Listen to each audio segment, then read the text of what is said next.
I think for your customers, it's going to pay for itself 100 times, you know, over. And I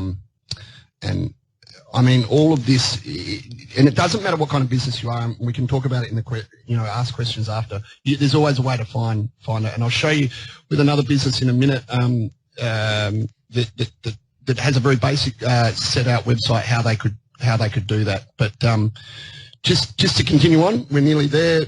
People, you know, who click on an ad you run are clearly your hottest leads, and as long as your ad is accurate, honest, and relevant, it'll be full of buyers. I mean, even if they don't buy. I mean, so many times you have a lot of people click your ad and then you get no sales and you just think, what is going on? But you'll find if you run retargeting ads to them, you will get sales. It's just that people, it's just the nature of people. They, as we went through earlier, the reasons why. And if you aren't running these ads to them, it's too hard to. The reason why your ads won't, you know, be profitable is because you need that second, third, and fourth opportunity to get at them to get them to actually go through and make a purchase. That's why. I mean, that's why retargeting is just so critical. I mean, it's the difference between an ad campaign being profitable and it not being profitable.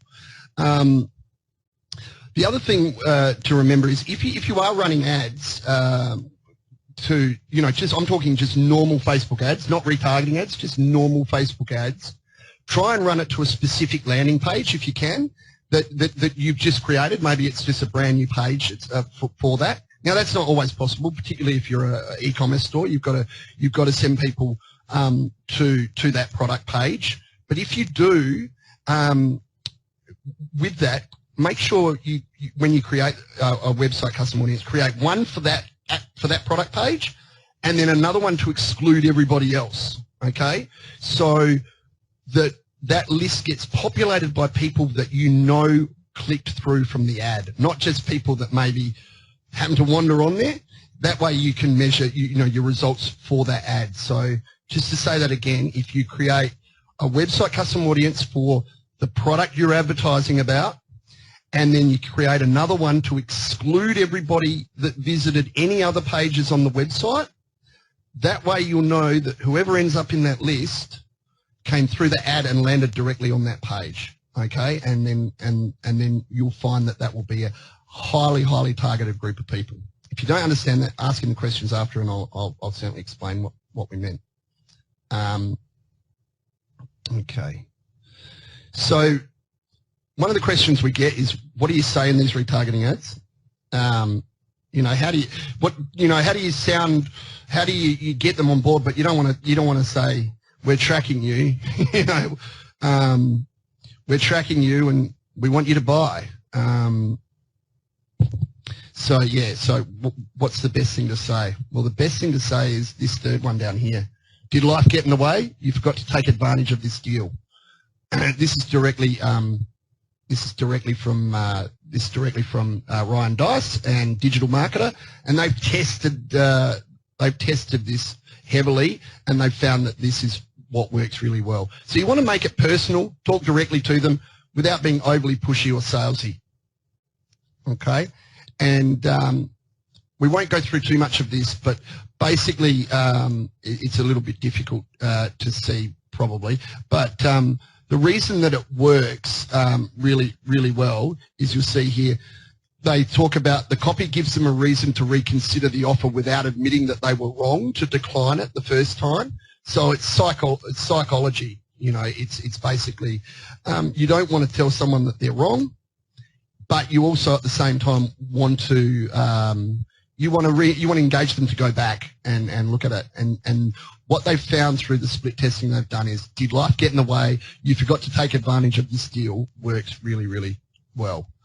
They wouldn't be running it, and they would have data, so much data on this to back that up. That would say that I will entrust what they say, because we've tested it, and I've tested this one, and I tested some other ones, and I must admit this one did work better than the other ones. So that covers website, custom audiences. people that have visited your websites. But there are a couple others which we'll just quickly run through as well. There's what's called email and phone custom audiences. And basically what you can do is you can upload to Facebook an email list or a list of customer phone numbers and turn that into a custom audience.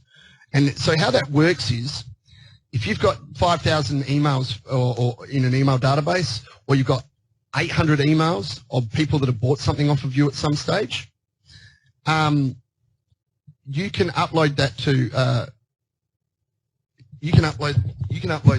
to Facebook, and they will run it against their database, and they will see if they can match any.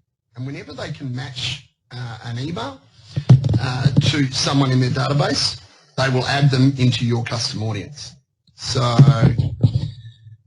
for instance, what we found is you usually get around 30 on the low end, 70 on the high end % of emails that match, because some of them won't be emails that have been used when the person was on Facebook. Phone numbers are even lower, about 10 to 50% at best. But it's still really, really. I mean, if they're your database and they're your customers, they're highly targeted. And one of the best things for them is if you want to get likes to your page, upload your email database and then run an ad to them saying like our page. And because number one, they're real people. Number two, they're more likely to become a fan of your page than anyone else. And you want them as a fan because they're your target market. It's the quickest way to build your fan page. Upload your email list or your phone numbers of all your clients, and you'll find that you'll get unbelievable numbers clicking through to your fan page. So we just talk a little bit here about the problems with running email campaigns on their own.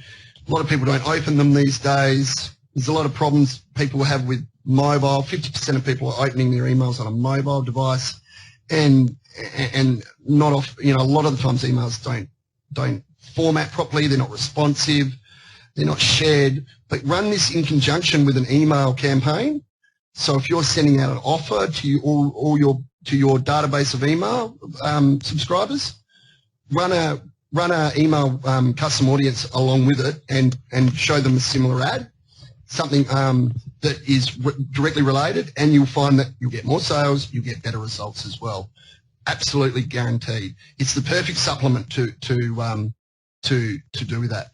So this last business that I wanted to talk about is New Digital Print.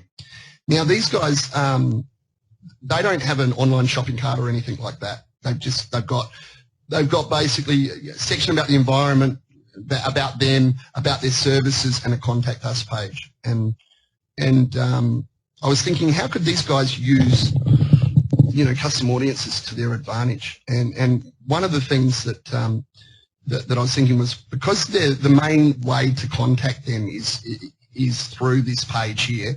I mean, you have to go to this page to get their details, to email them or to ring them. Is what they could do is they could create a custom audience of all the visitors that have been to this page here, this Contact Us page. So anybody that goes there, to that Contact Us page, put them into a custom audience, and then upload all their current customers' emails and phone numbers to Facebook, and create another audience of those people. And then run an ad to the custom audience created from that Contact Us page, excluding all their current customers identified through the phone numbers and emails. And that would then give them a market that they would be advertising to, of people who've gone to their Contact Us page but never went through and never ended up buying something. Now, is it perfect? No. I mean, it's far from perfect. People that are customers are going to see it. People that aren't customers are going to see it. It's not an exact science, but it's way better than not having it at all. I mean, they're going to reach a lot of people who contacted them looking to buy something but didn't go through. And on the flip side, they could then also as well run ads to their actual customers as well for repeat business. But for a business that doesn't have a shopping cart as such, this is one way that they can reach people that were close to buying or thought about buying or inquired about buying something but didn't go through with it. I mean, it's a little bit harder without a shopping cart on there, but this way is definitely a way that they could do that. Now, just a couple of other ideas for you guys with email lists. If you've got a bunch of emails, you could create a custom audience of unopened emails. So if you send out a newsletter, if you send out a product offer to your subscribers, you'll see something like this in your email program. It will show you how many people have opened them, how many bounced, how many were unopened, and what the click-through rate was. So the ones that never opened, put them into a list and show them the same thing on Facebook. Show them an ad on Facebook. They never saw the email, so you've got another chance to maybe get them on Facebook. You can also retarget those people that clicked an email but didn't buy anything. So if they got your email, they open your email and they click through, how targeted do you reckon they are? They are very targeted. They were very interested. If they didn't buy, there's something got in the way for them probably, you know, that stopped them from buying. So you could run exactly like we showed before with the did life get in the way kind of thing. You can run an ad to them knowing that they have opened and clicked something but never bought anything. And now just a quick bonus tip, download all your LinkedIn connections and create a custom audience from that. You can download them and you'll find that because you've probably got a relationship with a lot of them, and a lot of them might know your business, again, highly targeted. But not many people know this. You can download all your email addresses from your LinkedIn connections. So that's another good idea. UID and mobile app custom audiences are beyond the scope of this webinar. No, they're a very small percentage of people want to know about them, and if anyone does, send me an email and I'll talk about them and let you know.